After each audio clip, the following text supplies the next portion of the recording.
Our initial speaker is going to be Mark Meuser, who's running for U.S. Senate. He ran for Secretary of State in 2018, and he's an attorney with the Dillon Law Group. Maybe you can get us Harmeet Dillon sometime.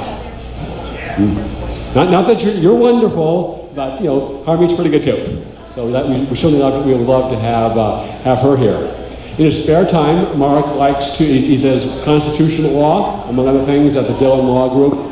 In his spare time, he likes to do Ironman triathlons. Now that involves 2.4 miles of swimming, 112 miles of bike riding, and a marathon at 26 point whatever miles of running. And I always had a question about that, and maybe Mark will answer it for us. Do you do all that exercise in 1 year? No, among other things. And maybe Mark will also sing some of his campaign theme song, Meaning in the Rain. Mark's not paying attention. Maybe he'll tell us about this little post he made on Facebook. It drew a little attention at 24,000 comments and 10,000 shares. Those numbers are low. They kept going up. They kept going up. They kept going up. All right. With no further ado, we will introduce Mark Meuser, candidate for U.S. Senate.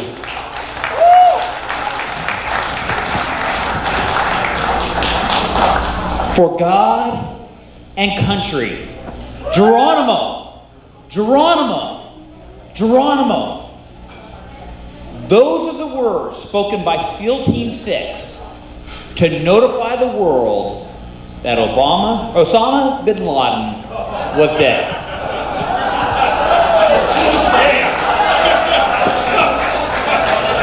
I might as well just start over after that. I'm dead. The war on terror was not over, but the mastermind of 9/11 was no more. Now, this was not the first time in our nation's history that the United States Navy was called on to end terrorism in the world. Back in 1800, the Barbary Pirates were wreaking havoc on the United States merchants. And what they would do is they would come and they would seize a ship and they would sell the sailors as prisoners. Not prisoners, as slaves.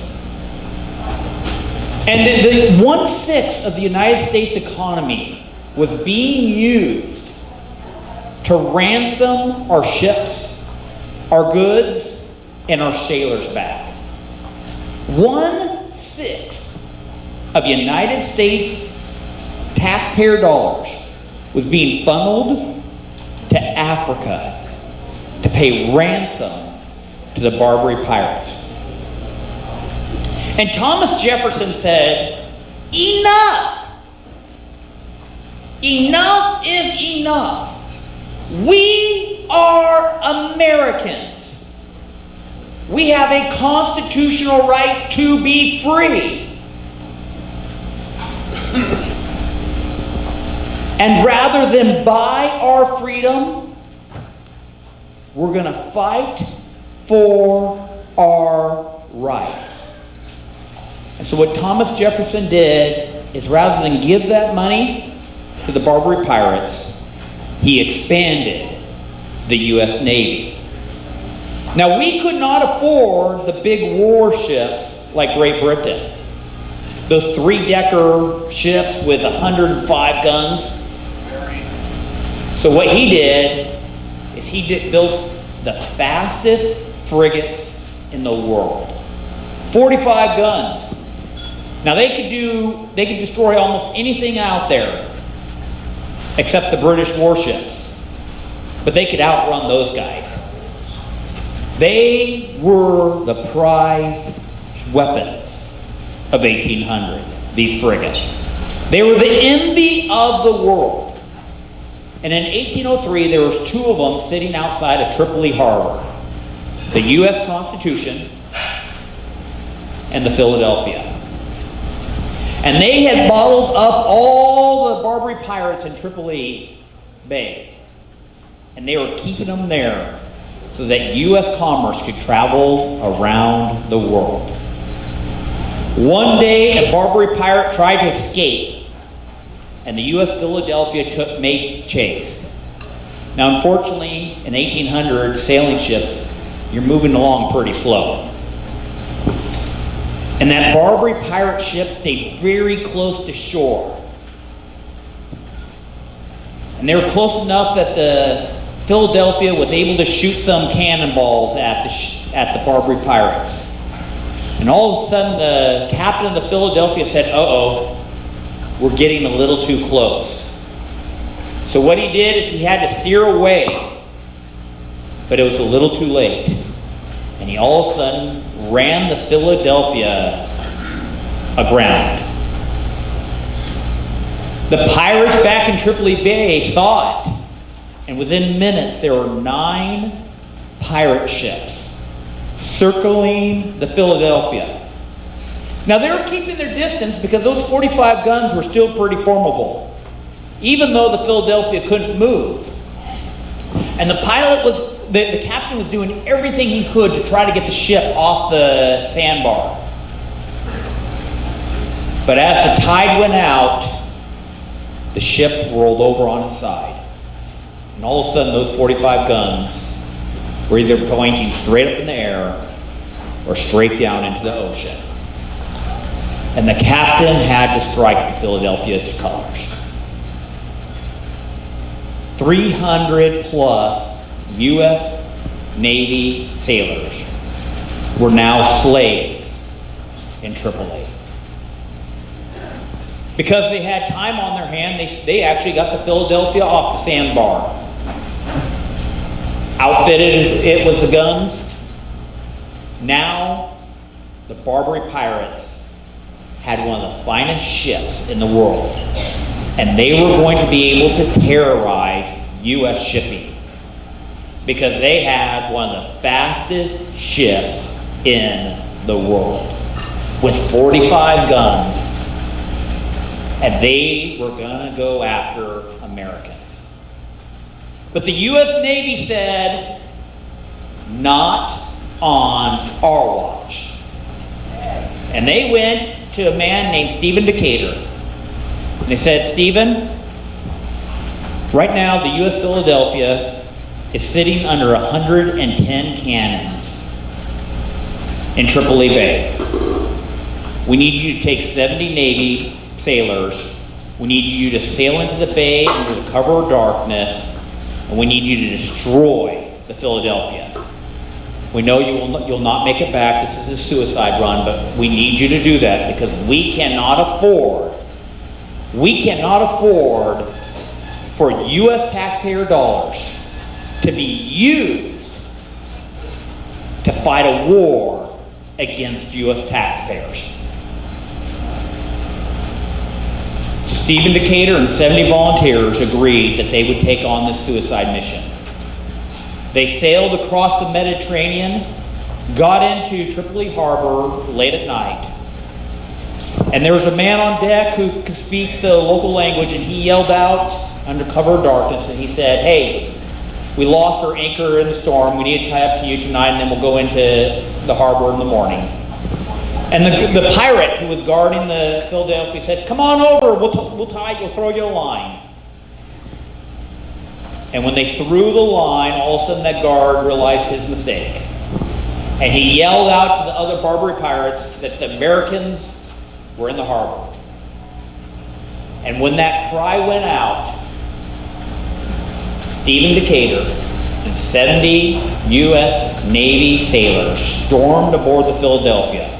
Within 10 minutes, they had killed every Barbary pirate that was on board the Philadelphia that night.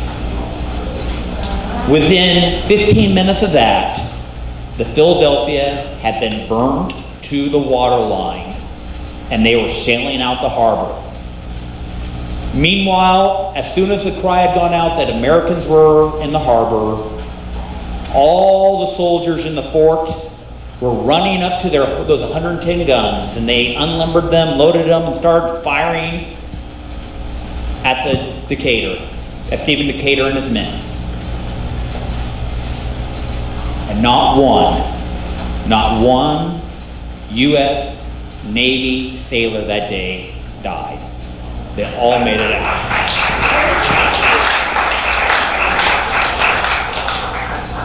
Because Thomas Jefferson and the U.S. Navy said, we are going to fight for our rights. We're not going to take your taxpayer dollars and fund terrorism to terrorize Americans exercising their constitutional rights.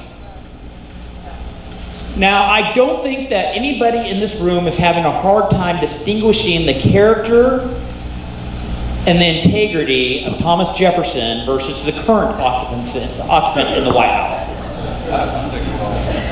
There is one of them who fought for your constitutional rights, and there's another one who seems to use our taxpayer dollars to fund those who are depriving you of your constitutional rights.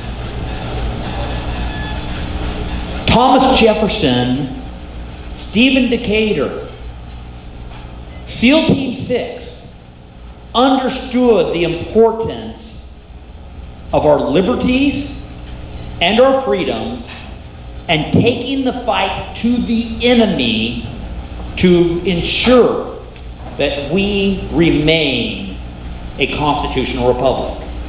Now, over the last 18 months as a constitutional attorney, I have brought over 24 lawsuits fighting for your constitutional rights because some politician, some bureaucrat has decided in the name of COVID that you no longer have constitutional rights.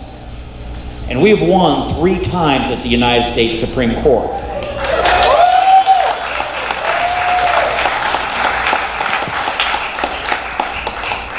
About 6 weeks ago, we won at the Ninth Circuit, where the Ninth Circuit said, Gavin Newsom, you have no right to shut down private schools in the state of California.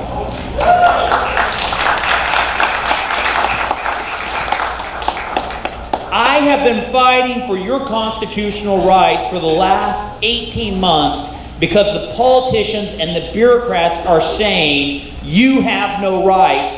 You must obey whatever we tell you.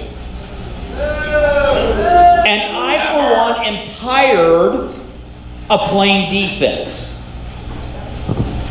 I enjoy fighting for your constitutional rights, but I shouldn't have to. Go ahead.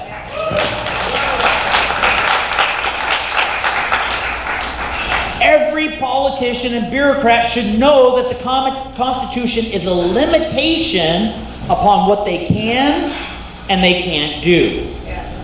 And unfortunately, I don't think any of these public health doctors have ever read the Constitution, because they're doing the exact opposite of what the Constitution says. And so, because I'm getting so frustrated having to respond to these bureaucrats, I decided what I needed to do is go from the courthouse to the Capitol.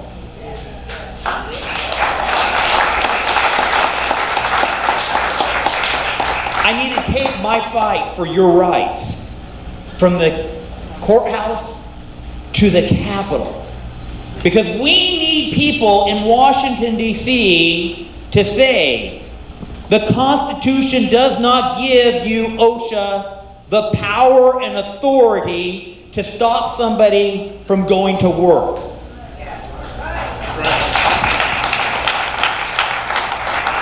And if you continue down this way, we'll just defund you, OSHA, because guess who has the power of the purse? Oh, we got some smart people who've read the Constitution. Maybe we need to start defunding schools that are not following the proven science. I got one.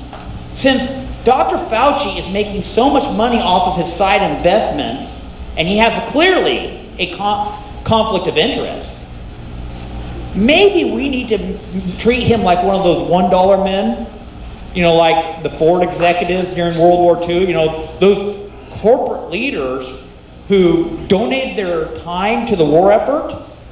Dr. Fauci seems to be a good candidate to be a $1 man. And guess who has the power to do that? Congress. So that's how we're going to start taking care of these bureaucrats, is we're going to start hitting them in the pocketbook. And you know what? Personally, I think we got a crowd that might understand this. One thing that I would like to do is I'd like to get rid of this stuff that bureaucrats have this power to regulate our lives. Every regulation that a bureaucrat passes, I want to make sure that that has to go to Congress first, and it has to get a majority vote in Congress before it becomes a valid regulation. And if any congressman ever wants to get rid of a regulation, rather than say, well, I can't do anything about it, no, you're Congress. You can just simply buy a 50% vote into the House and the Senate. All of a sudden, any regulation that's been passed, whether it was 3 months ago or 30 years ago, Congress, who has the legislative power, who's responsible to we the people, Congress has the ability to end any regulation. We got to get rid of this bureaucratic power that's unaccountable to we the people.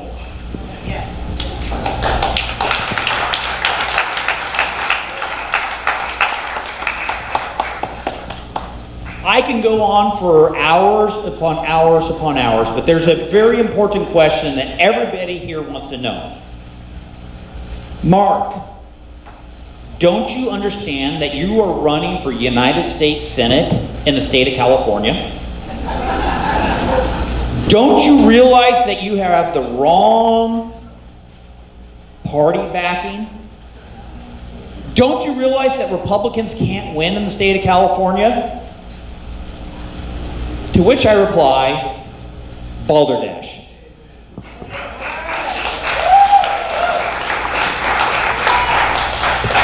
In 2018, I ran for Secretary of State. Some of you will say that I rode for Secretary of State. But here's the deal. I got 4.4 million votes. 4.4 million votes. I lost by a little more than 3 million votes. Doesn't sound good, does it? But did you know there are 4.5 million Californians who are registered to vote, know it's their civic duty to vote, but simply did not vote because they thought the Democrats were going to win anyways? Do you want to hear that number again? 4.5 million Californians registered to vote. You don't have to go register them. You don't have to educate them that it's their civic duty to vote. They already know that. The only reason why they are not voting is they think that Republicans are a bunch of losers.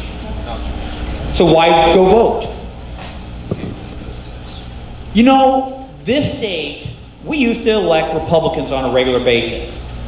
60s, 70s, 80s, 90s. It was hard for a Democrat to win the state of California for president. And you want to know why? Because we had the #1 ground game in the nation. People loved our ground game because we went out and we knocked doors. I know you guys do a lot of door knocking here, but you guys are not the norm. We got to go back to the basics. We allow the left with their community organizers. We allow the left with their union hacks to control the ground game.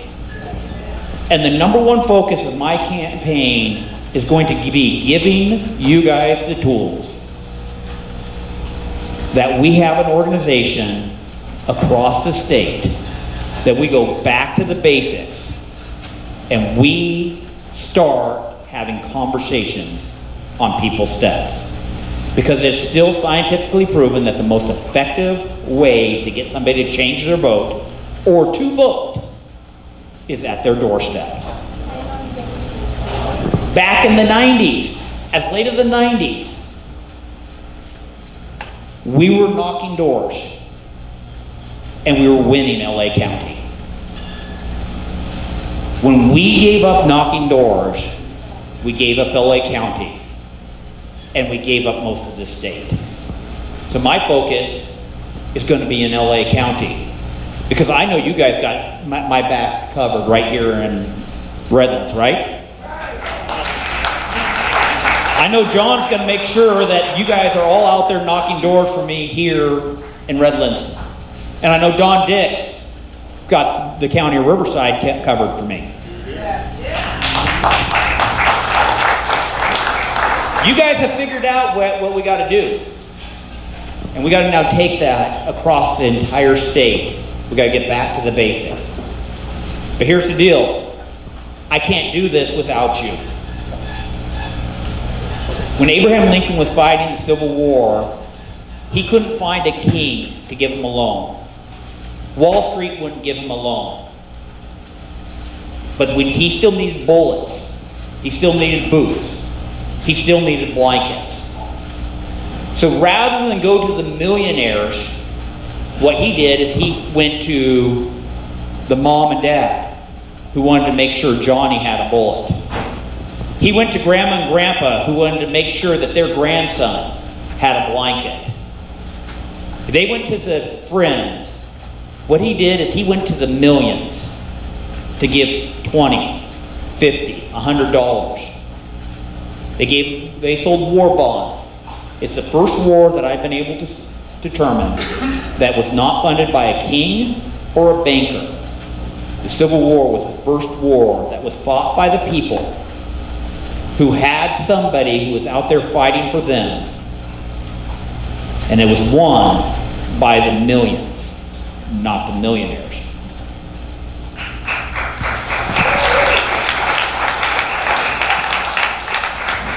SEAL Team 6, Stephen Decatur, Thomas Jefferson, they fought for your rights. And now I am fighting for your rights.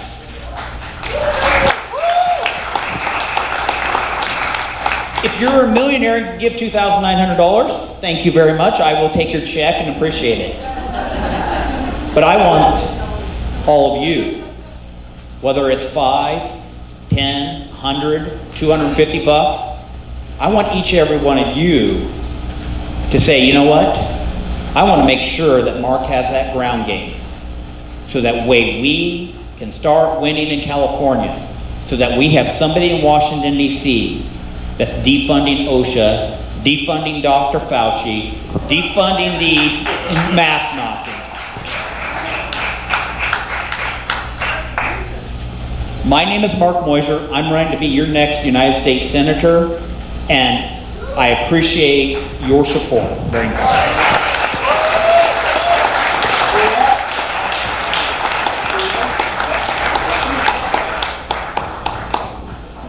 If you have any questions for Mark, come on down in front and you can ask them.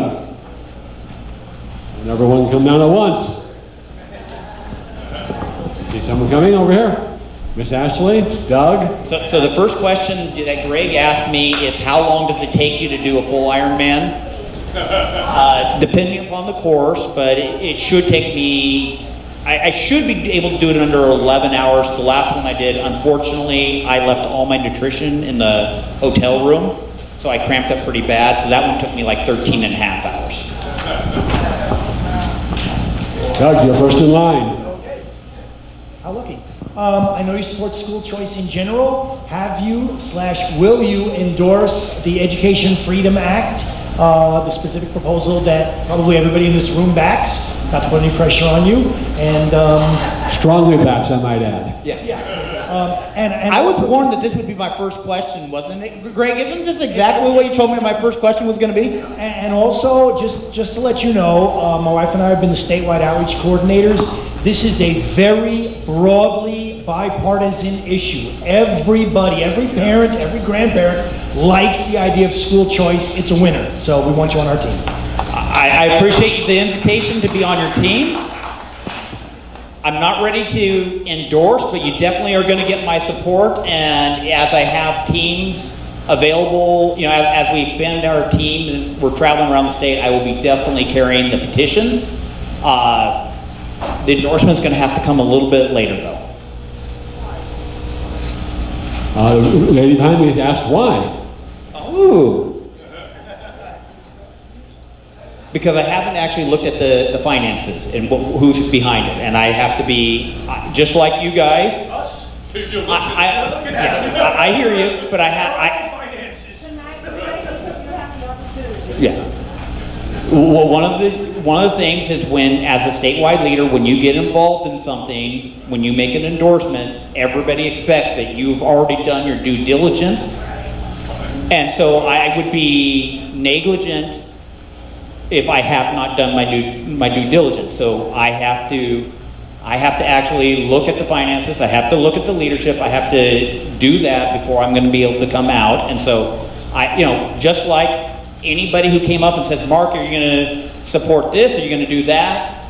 The answer has to be the same. I'm willing to do the due diligence, but I'm not going to just take a mic and say, yes, whatever. I'm not going to plagiate people absent doing my due diligence first. So. President Trump supports it. Good. I'm glad he's done his due diligence. All right, next. Hello. How are you doing? My name is Lupe, and I'm concerned that, okay, Gavin Newsom does not have anyone's best interest at heart. He just passed a law protecting the abortion rights of children as low as the age of 11, I believe, okay? So the doctors are protected. Now, I know that in the past, certain laws have been overturned. What would it take for us to get into motion the plan to overturn that law? The question is Gavin Newsom's new law, what does it take to overturn it? It's going to take some kind of lawsuit against the state. As somebody who sued the state as many times as I have, these are very expensive lawsuits. I don't know who yet's going to, run with this one, because there are so many. I mean, if I had 1,000 lawyers and an unlimited budget, I couldn't keep up with this California legislature, Gavin Newsom, all these bureaucrats, and Joe Biden. I mean, I can tell you that somebody sent me a request today for, some constitutional work, and I basically had to reply to them. Every single constitutional attorney that I know in the nation right now from our side is just burning the candle at both ends. And there is such a fight against our constitutional rights right now. Just such an onslaught that's going on. I don't think I could have quite imagined it, that we don't have enough lawyers who are able to do, who understand this type of law and can do this law. So I'm not saying that it's not going to be done, because there are some attorneys out there that are very, very much into the pro-life issues, but Thomas More Society, probably the #1 law firm handling pro-life issues. I was on the phone just 2 days ago with one of their top attorneys, and it's like they don't have any bandwidth right now. I mean, it is just every attorney in their firm is just trying to keep up with these mandates. And so the fastest way to end this madness is not courts, because courts are not quick. The fastest way to end this madness is November 8th, 2022. And I can tell you, in the recall that we just had, the number of first-time voters that came out and voted in the recall was a lot higher than anybody predicted. People are waking up to what is going on, and right now, we didn't get here overnight. We're not going to get out of this overnight. Maybe some constitutional attorneys will pick up this issue. I can't tell you whether they will or not. But the best thing we can do is start having conversations with our neighbors and making sure that those 4.5 million people who stayed home show up to vote, because when we start voting here in California, we will put people in office who can undo this stuff faster than any judge will ever be willing to undo it. Sorry I don't have a better answer. Ms. Ashley.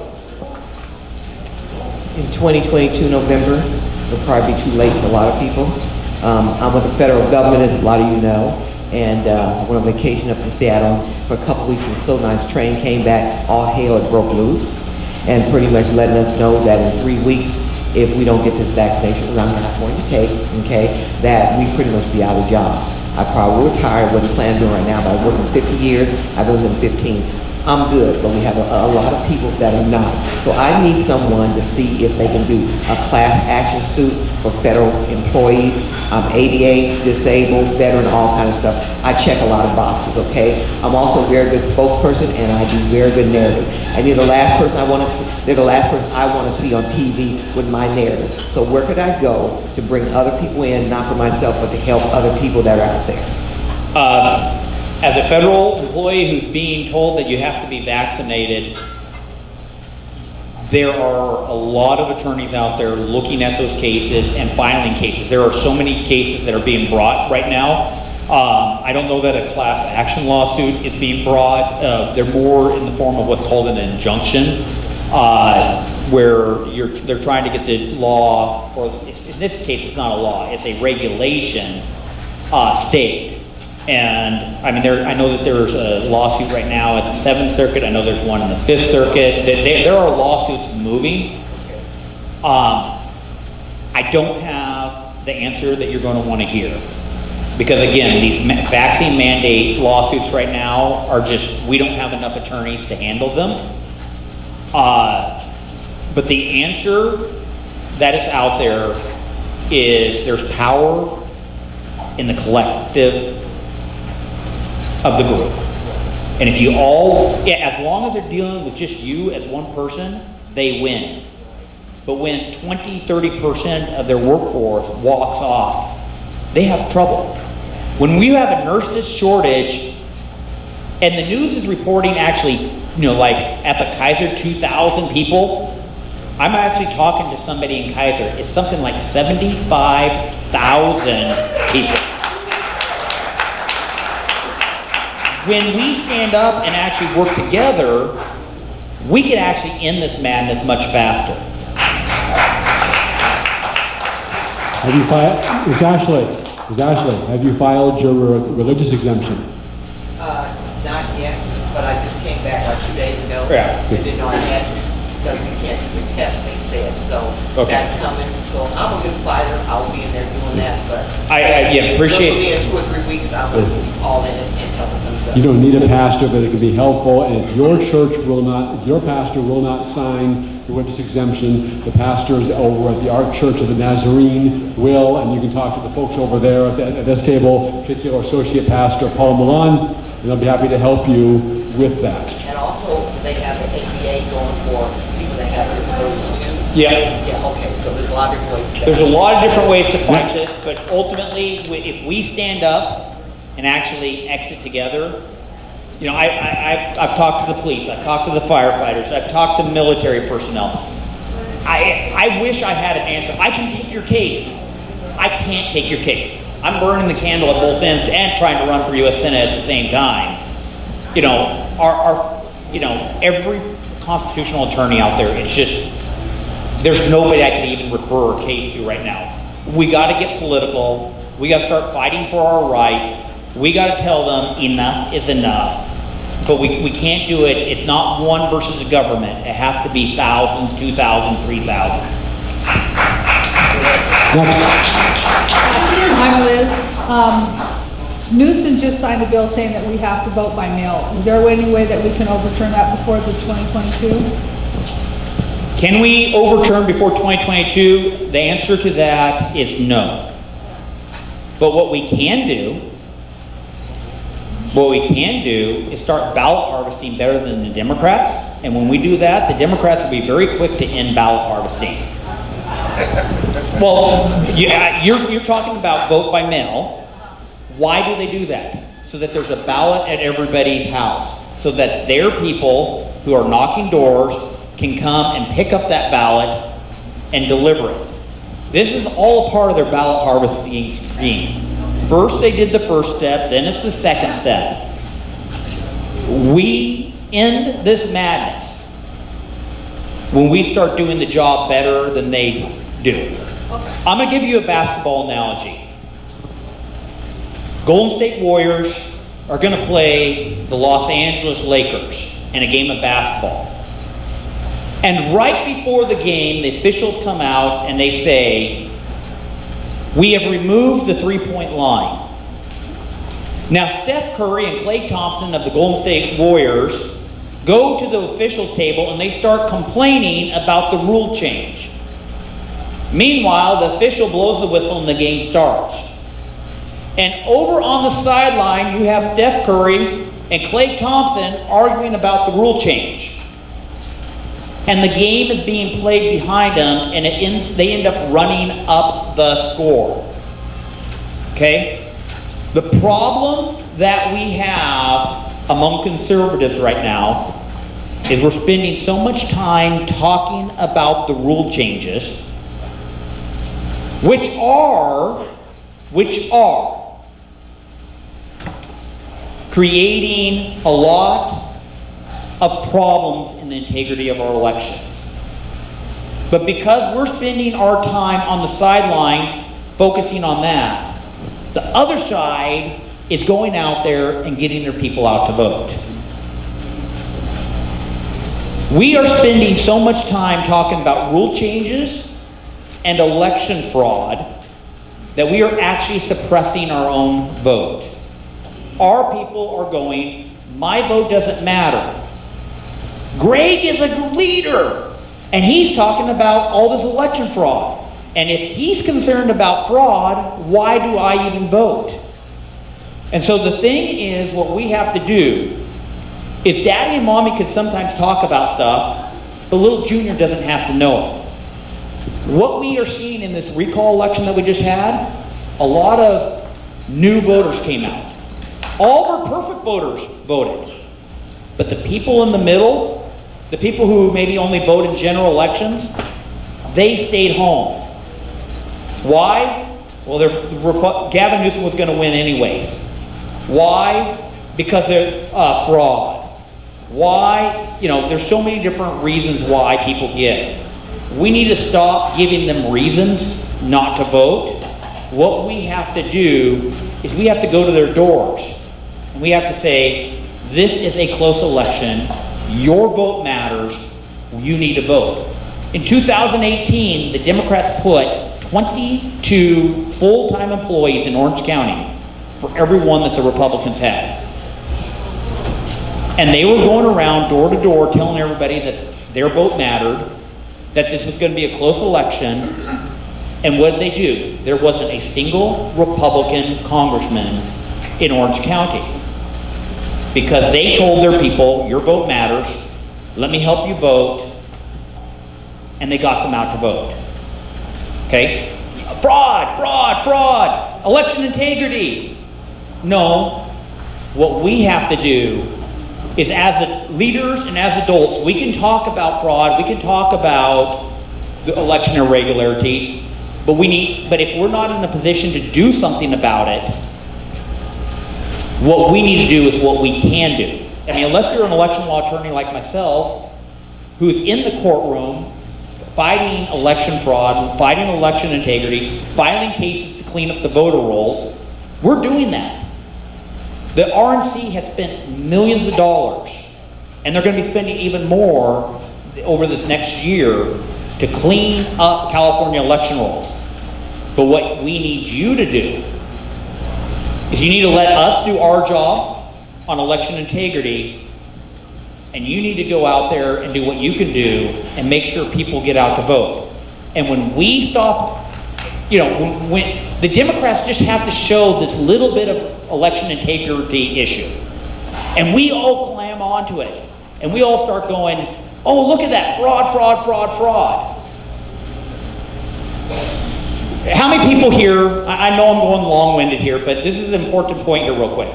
How many people heard about the story about Woodland Hills, Republicans being told, that they had already been voted. Raise your hand if you heard that story. 2, I had that problem fixed in 30 minutes. All they had to do is reset the computer. But for the next 96 hours, we were spreading rumors all over the state of California that Republicans were being told that they'd already voted. And how many people stayed home and didn't vote? I had that problem solved in 30 minutes. 30 minutes. All they had to do was reset it. And I talked to the reporter. They didn't send out a new article. Nobody did anything new. The problem is we're killing ourselves by talking about election fraud because we're suppressing our own votes. I'm sorry, I could go on and on about this, but you know, I know we got a good second speaker. Just turn off the lights when you're done. Oh. All right, last question, make it a good one, and hopefully a brief one, Glenn. Okay, here's a donation for you. Well, thank you very much. Thank you, Glenn. We have a big concern with the Republican Party. There's a Republican by the name of Richard Grinnell, a Rhino Republican, that's getting ready to field a educational savings account initiative I think, in my opinion, the express purpose is to kill school choice initiative we all been working on for years. And people are unhappy with that because it could be very damaging to us. And that's coming from the Republican, a major so-called conservative Republican, which I think is really a rhino, a sleeper, snake, in my opinion. And my question to you is, do you still work for the California Republican Party in Sacramento, which is what we call part of the establishment of the Republican Party? Okay, I work for the Dillon Law Group. That is where I get my paycheck. One of our clients is the Republican National Committee, the National Committee. Another one is the California Republican Party. I do not directly work for the California Republican Party or the RNC. They are clients. Because of attorney-client privilege, I cannot tell you what everything that I know. Rick Grinnell happens to also be a client of mine who doesn't answer my phone calls anymore, but that's another thing. Former, I should say. When you talk to him, tell him not to be a school choice saboteur, because that will severely undercut any future political career he has in the state of California. Yeah, I do know there's a lot of people who are concerned about this.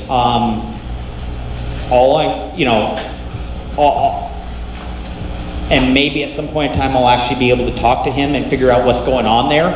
But that being said, there is always going to be adversaries when you are fighting for what is right. There are always going to be leeches that are going to see your success and want to glom on. How many different organizations were out there fundraising on the efforts of Orrin Healy and the recall of Gavin Newsom? There were a lot of people, a lot of consultants that were enriching themselves when that happened.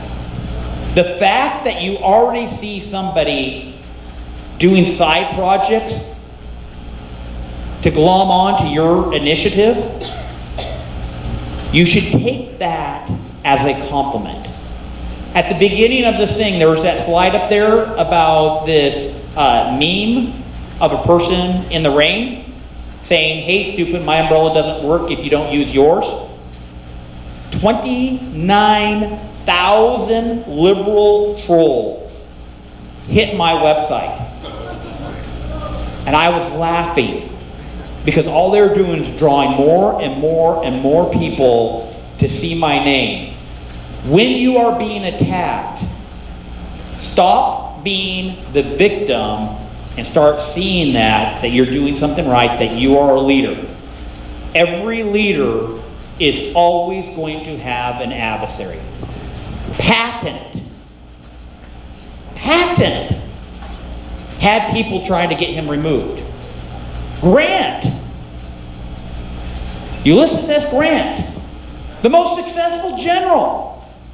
There were people back in D.C. trying to get him removed. Oh, he's a drunkard. Oh, he can't do this. Oh, he can't do that. When you are leading and there's this stuff, these little dogs nipping at your heels, it's because they can't handle your success. And you got to take it as a compliment. Thank you very much. Thank you, Mark.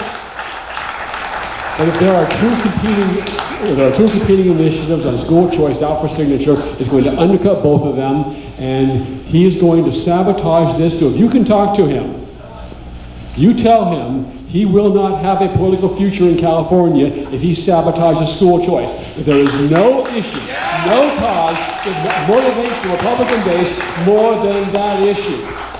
So you can convey that from all of us to him if you have a chance. I will do my best if I get the chance, because you're not the first to bring that up. So, thank you, Mark.